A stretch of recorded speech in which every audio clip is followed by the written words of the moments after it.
Left Behind, written by Joey Turner. Percy, the small engine, was helping out at the wharf today.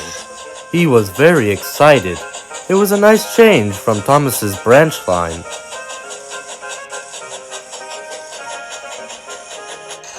And he especially enjoyed working with the narrow gauge engines, something he rarely had a chance to do. That afternoon, he and Rusty had just finished shunting when Mr. Percival arrived. He had a job for the little diesel and looked very serious about it. "Rusty, I need you to take a line of old trucks to the abandoned quarry."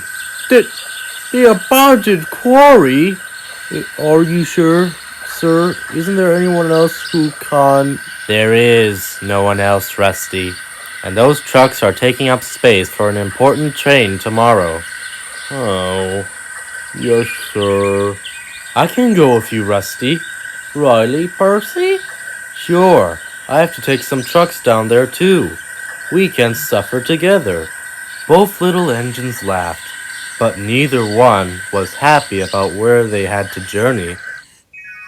Long ago, the abandoned quarry was used by both railways for its special mountain rock. But the mining had disrupted an enormous boulder.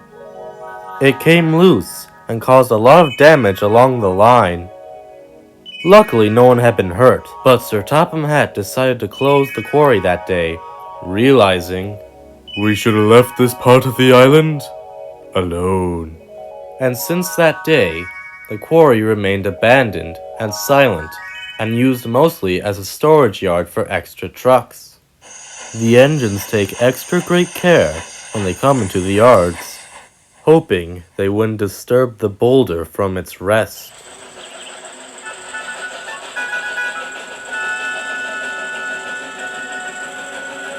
Rusty and Percy especially didn't like visiting the quarry.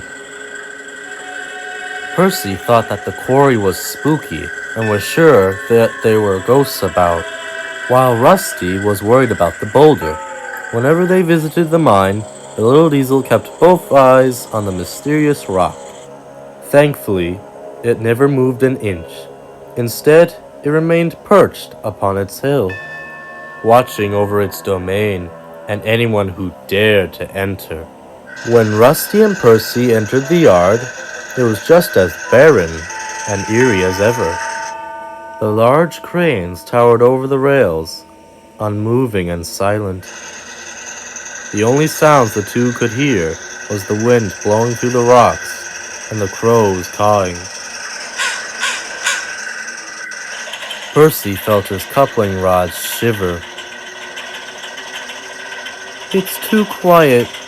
Do you think a ghost moved in since we went away?" Rusty didn't answer. Their attention was elsewhere. "Come on, Percy. There's no ghost here. Let's just shunt these trucks and then we can leave." And so they did. Rusty went first.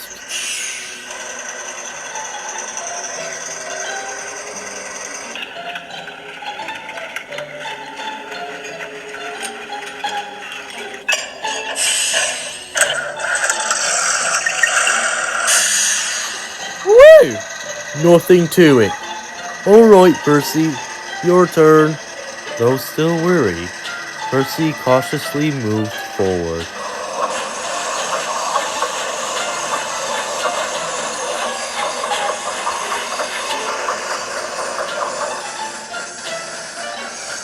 Then, suddenly, Percy was distracted.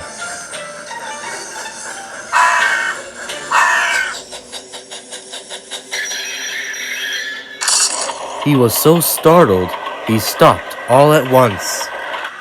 But the trucks didn't stop.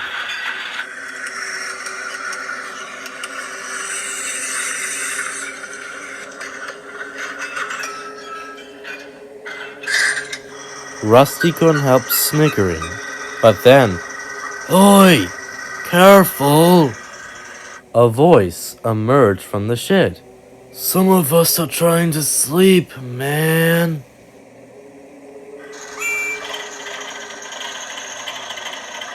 It's the ghost! Huh, that doesn't sound like any ghost I know. Ugh, I'm not a ghost. Please go home. That's strange. I never heard a ghost saying please before. Percy, I think our ghost needs some help. Let's get them out of there. Percy didn't like the thought of helping a ghost,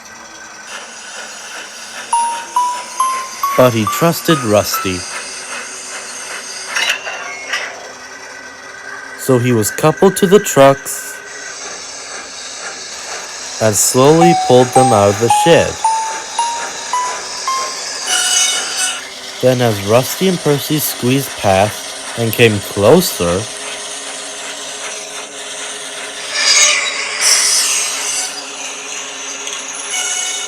they gasped at what was waiting at the end of the trucks. Poking out of the shed was a flatbed. On that flatbed was a large red machine. It had caterpillar tracks and large drills in front of it. It was covered in dust, and its drills were worn.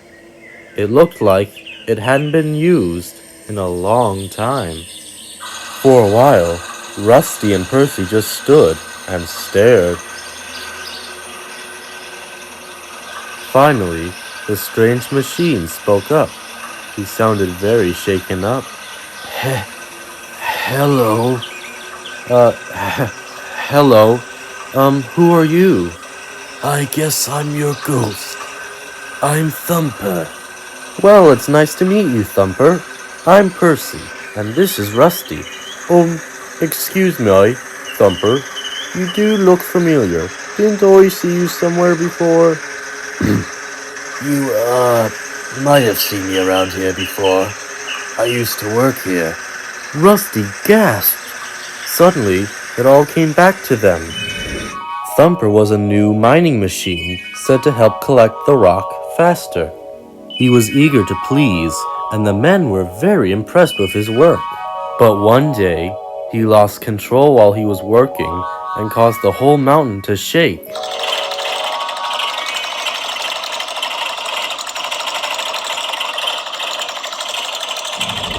And well, we know what happened next, don't we?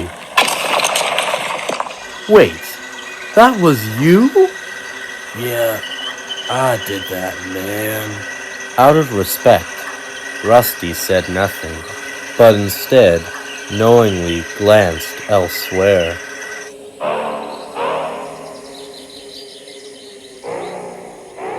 I'm kinda surprised you remember me. Well, you certainly left an impression on your first wife.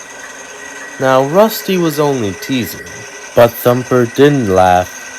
He didn't smile, and he didn't even try to look Percy or Rusty in the eyes. What are you still doing here, Thumper? The mine's been abandoned since the accident. I know. I was abandoned with it. You were abandoned? But why? Because I'm dangerous. When I first came to Sodor, I was just out of the workshop and put on trial. All I wanted to do was do a good job so I could stay. But I thought things were going well for a while. But I panicked. I was afraid that I wasn't doing a good enough job. So I tried harder and pushed myself too hard. And, well, you know. It's rolling along our line. After the mine was closed, the workmen had a lot to say to me. Failure, clumsy, dangerous, and my favorite, unfit piece of scrap iron. Rusty and Percy were horrified by that last one. They loaded me onto a flatbed so I couldn't hurt anyone else, and stuffed me in the back of the shed so no one had to look at me. I've been here ever since. Dirty trucks from dirty old quarries. There's no one here to even talk to. Every other day, I hear engines coming and going to drop off or pick up trucks. I wanted to call out to them, but I haven't the nerve. A small tear came to Thumper's eye. For a while, no one said anything. But when Percy broke the silence, he was fuming. Disgusting! Where do those workers get off blaming you for the boulder? They're the ones that didn't make sure everything was safe.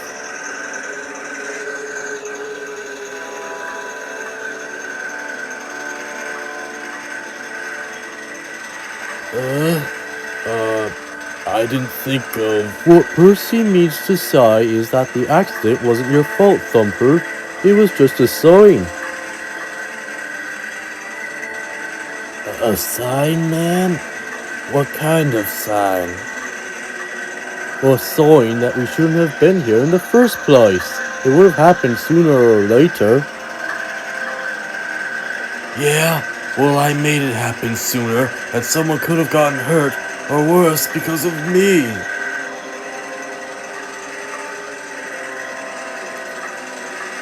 But they didn't, and it was an accident. It just means you'll have to be more careful next time. Next time? Yeah, next time. Let us take you back to the yard. They can fix you up good as new, and you can go back to work. Sir Topham Hatt will be very pleased to have you as a part of his railway again. Percy felt very pleased with his idea. He was certain that hearing this would make Thumper smile again. But Thumper didn't smile. No, I can't. I can't go back to work. You can't? But why not? You may be a bit dusty, but you do look in great shape. No, I can't. I'm not safe. Someone will get hurt around me. Don't say that, Thumper. What happened wasn't your... I don't want to hurt anyone. Poor Thumper was inconsolable. He shivered and shook, and hot tears streamed from his eyes. Now Percy felt horrible. He hadn't meant to make Thumper cry. Thumper, please stop. It's okay. We won't make you come back with us. You won't? Of course not.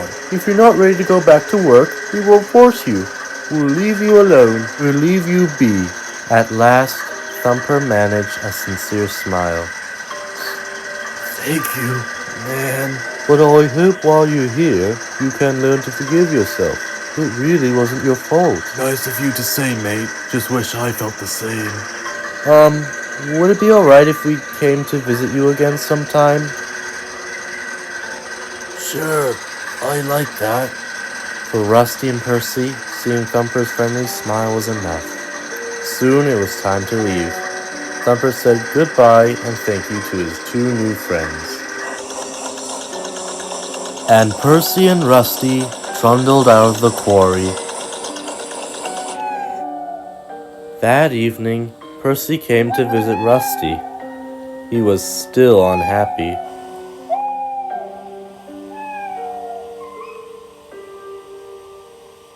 It's not just fair. Thumper didn't do anything wrong. He doesn't deserve to be left behind. I know, but you saw him. He's not ready to return to work. We shouldn't try to make him until he feels comfortable. It still doesn't feel right. He's all alone in that old quarry, feeling sad.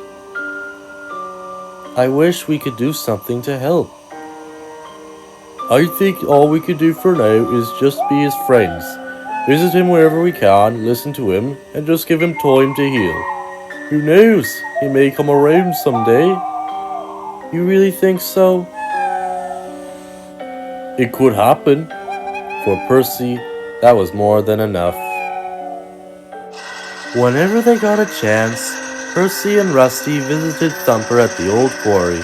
They listened to him whenever he wanted to talk, and they told him about their day. These visits always brought a smile to Thumper's face.